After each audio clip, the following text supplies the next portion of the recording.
everyone felt the same way. I'm not saying that. See, because it's true, I asked everyone, did they want to go? I didn't tell them, you will go. You know, because I couldn't do that. I felt that this would have to be their own decision to make. I was born a natural gambler. I can't recall just where. Raised on brew and poker, a dollar here and there. Blackjack hand, the dealer man said, pay off that last bet.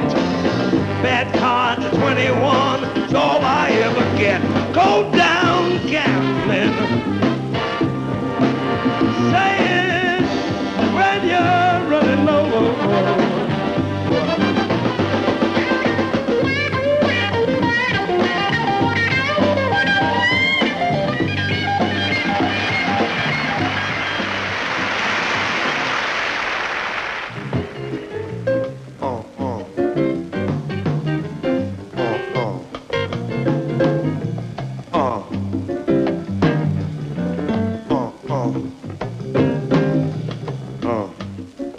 Early in 1972, Sammy Davis Jr. made a trip to South Vietnam as a representative of President Nixon's Committee on Drug Abuse.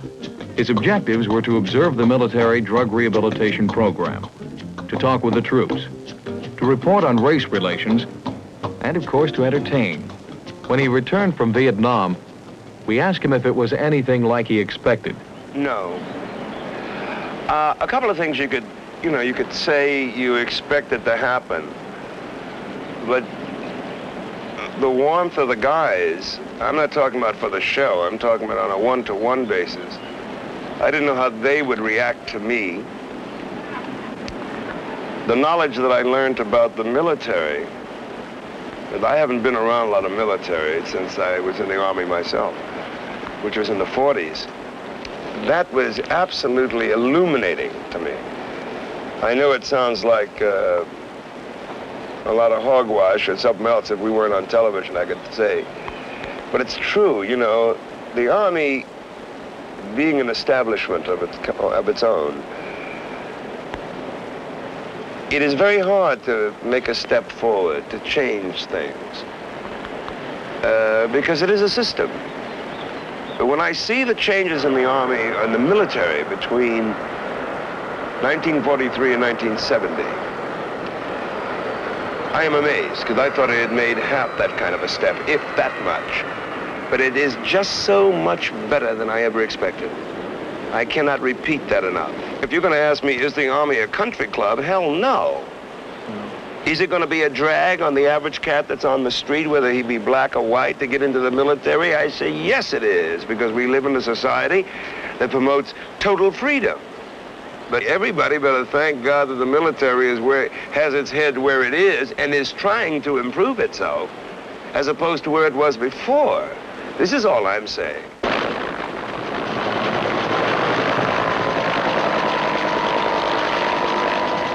Getting yourselves together like this so I can say hello. I want to sing a couple of songs. Ain't no big thing, you know, I just came by. We just got in we've been in there now 2 hours. Got off the big plane and changed and came over because we knew some of you cats had been out. We just came back, so we wanted to come over and say hello. I'd like you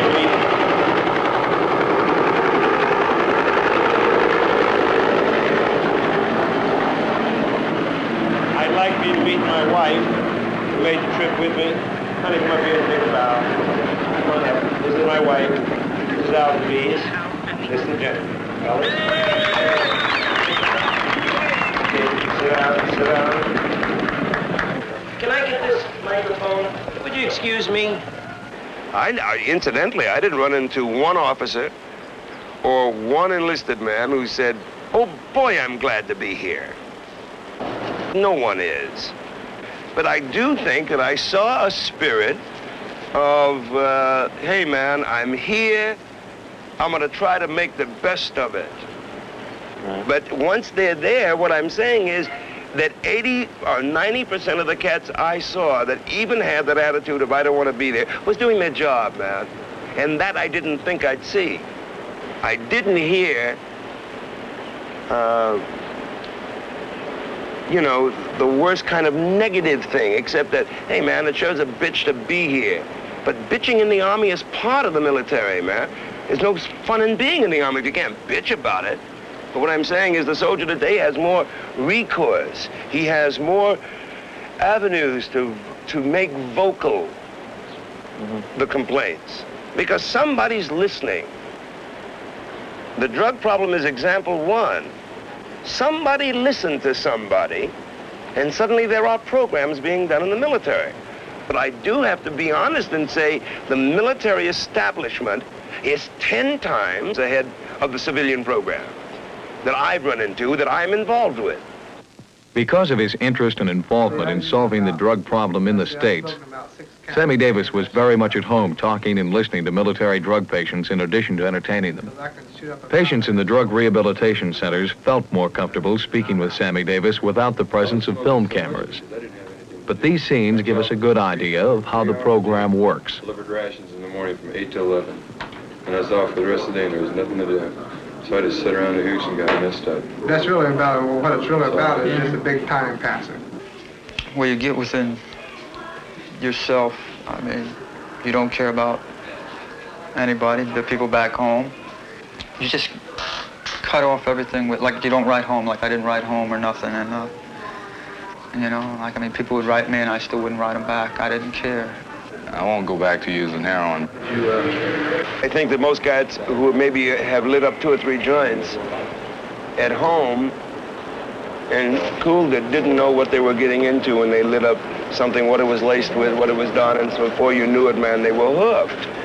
Because in the society that we live in now, unlike 25 years ago, smoking a joint to those young kids is not a criminal act to them in the military or at home. Let's face that one reality. The only thing I could do is say, hey, man, I used to smoke pot, you know, but I found out it's too dangerous.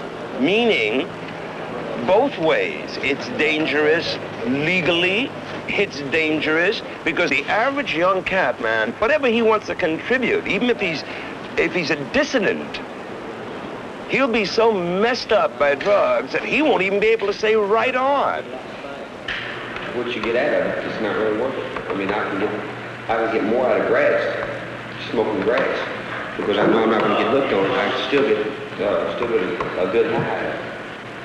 You say, you say you get a real good high out of it, but it still isn't worth it. Why isn't it worth it? It's going to tear you down. I'm gratified that there are black brothers, man, and white cousins of mine in Vietnam who say, this is stopping me from doing my thing. And they're not talking about so much the service, they're talking about when they get out of the service, when they go home. The drug abuse program is not just a stopgap for Vietnam. It's being applied here, it's being applied at home, it's being applied in camps throughout America. I'm hoping that some of the programs that are been put into the military establishment can be adapted into civilian life in some form. Some of those things are so positively good, you know.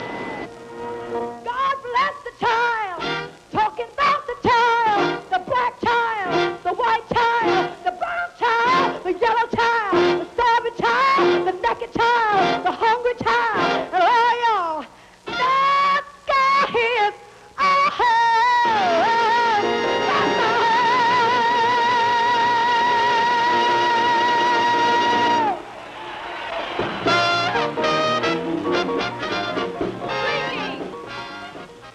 I thought it would be fun. I thought it would be great, but not like I anticipated, man. It went way over. From here to here, out here. Now, if the thing that happens in Westerns, just let me lay this on. The thing that happens in Westerns that's so groovy is that no matter how you walk in real life, as soon as you put one of these on and you do one of them cowboy pictures, you gotta get attitude. You know, you can walk like this here. As soon as you put a gun on, man, and you put the hat down and you get off the horse, suddenly something happens.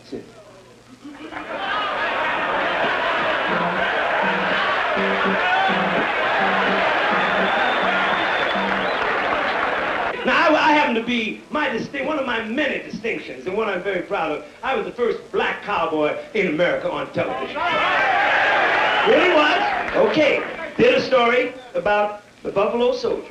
That was the first one. It was about 12 years ago on Tuffman, Zan Gray. Now, the thing that I have noticed about cowboys, now, not only do you give an attitude, but everybody's got a walk. First of all, there's Robert Mitchum's walk. Now, Robert Mitchum has a walk, man. He's got his hat always on the back of his head like this. Eyebrows up, the big barrel chest is out. See, eyes half closed. He fears no living man, because he's stoned most of the time.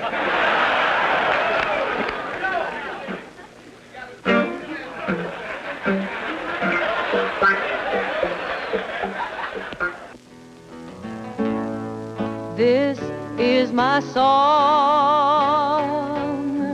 oh God of all the nations, a song of peace for lands afar and mine. This is my home, the country where my heart is. Here are my hopes, my dreams, my holy shrine. But other hearts in other lands are beating with hopes and dreams as high and true as mine.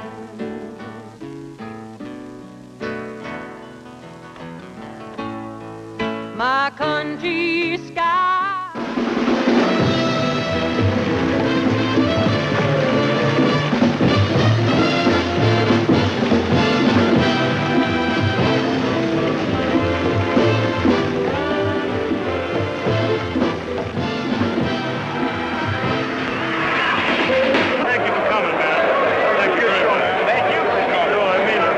A lot of cats came to me and said, hey, man, just thank you for coming and bringing us some entertainment. So that's where the gratification comes in, personal gratification.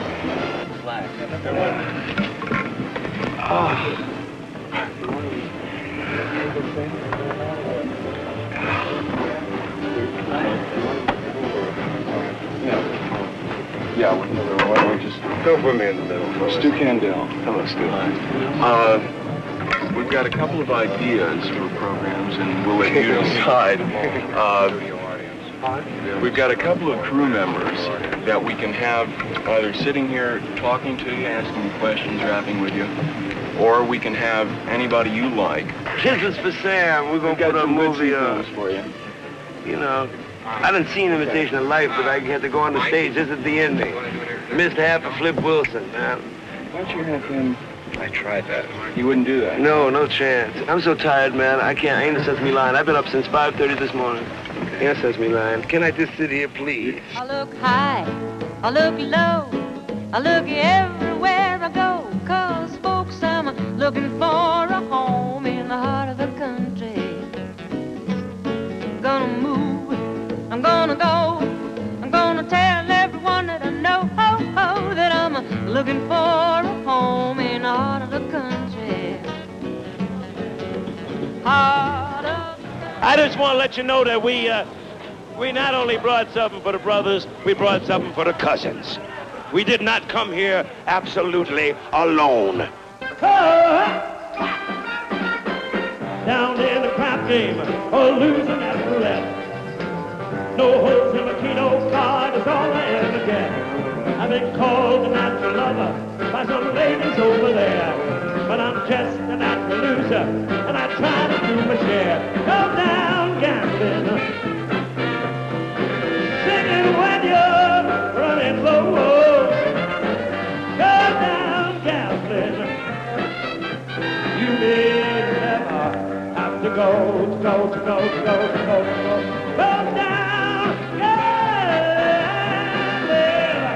gambling, sing it when you're running low. Go down gambling, you may never have to go.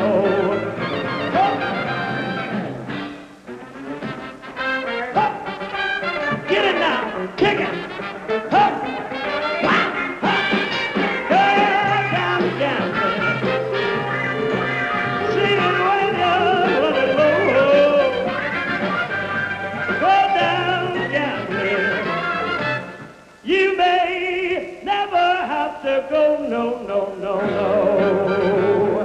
I know a lot of people didn't come, that, you know, because if a cat's grooving to Wilson Pickett and Otis Redding and Ray Charles and James Brown,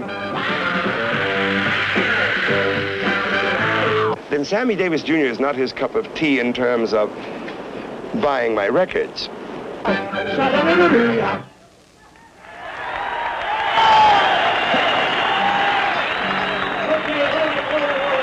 Some of the fun shows, however, were at the fire bases.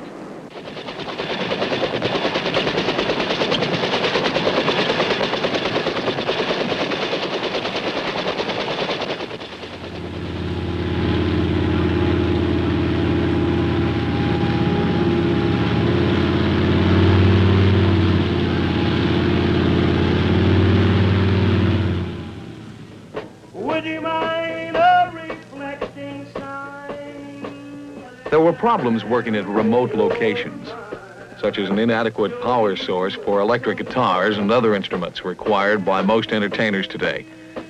But for Sammy Davis, it was like old times.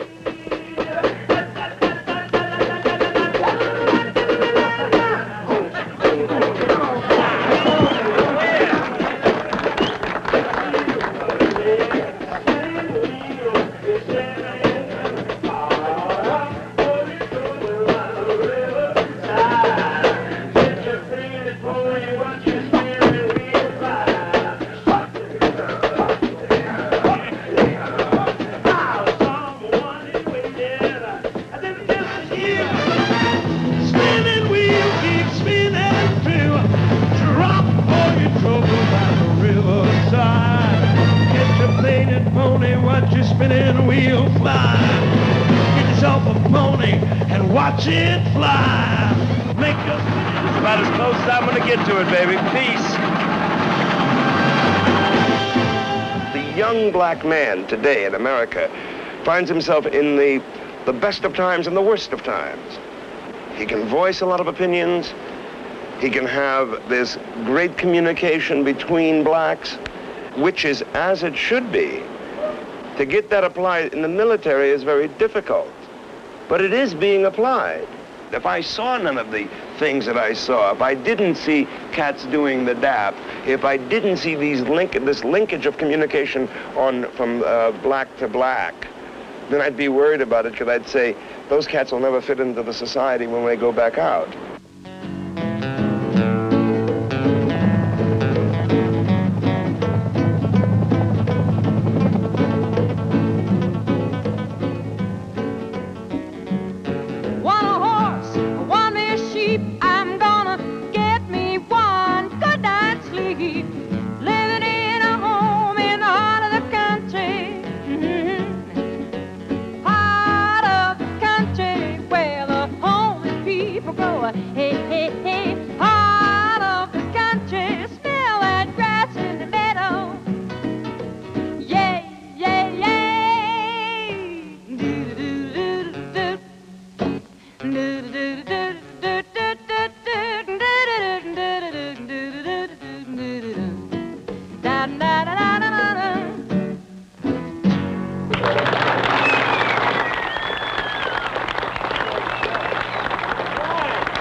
I saw some linkage between white to black.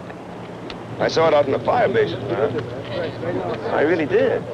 The relationship to black to white in the military, in terms of advancement, in terms of what you can do if you really want to do it, is maybe 40% better than in the civilian life. I mean that. The problem is that nobody wants to be in the military, no matter how groovy it is. I don't care how long they let you cut your hair or how big a do you wear. You get to Las Vegas again and go by Chemo's dress shop. Yeah. Just say hello to my old lady for me, man. What's her name? Renee. Renee. Mom's name is Betty. Okay. I will. Thank you. I will. Well, I'll be there March 15th. Check it out. Hey. Sammy.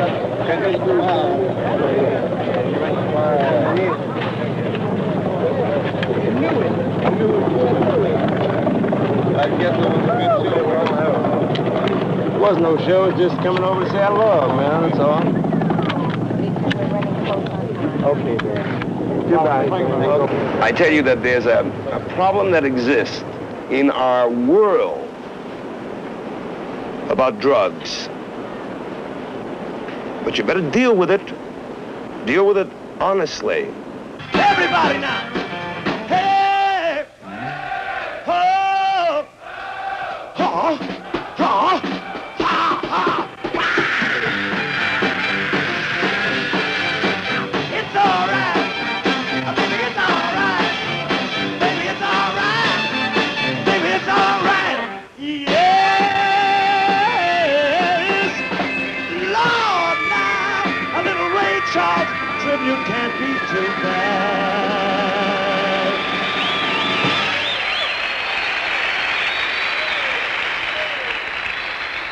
None of the officers or the enlisted men that I talked to ever thought the problem was solved. I think they, and rightly so, they feel very proud as to where the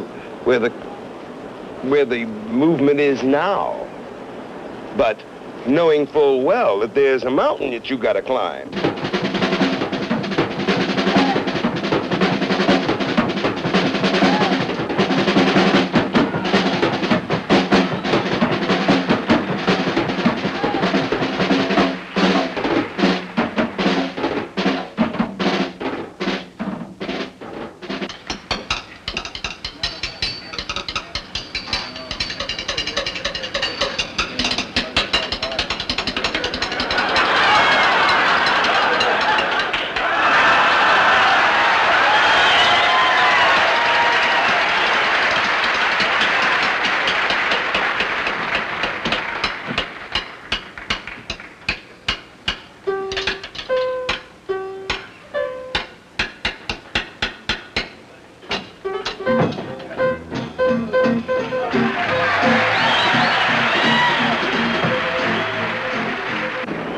Vietnam cannot take all the blame.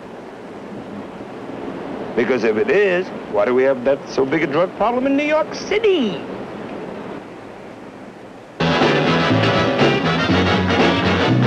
The Creature McGeever, wow, raving all night. Your hair's all messed up, baby, and your clothes don't fit you right. Now Big Country Joe's paying your monthly rent. Tells his wife he can't imagine where the money went. Dressing you up in style, evil woman child. Mr. Bojangles, Mr. Bojangles, Lord, he could dance. He told me of the times he'd spent with minstrel shows, traveling throughout the South. He spoke with tears of 15 years, how his dog and he, they just traveled about. But the dog up and died, dog up and died. And after 20 years, he's still breathing. Mr. Bojangles, Mr. Bojangles,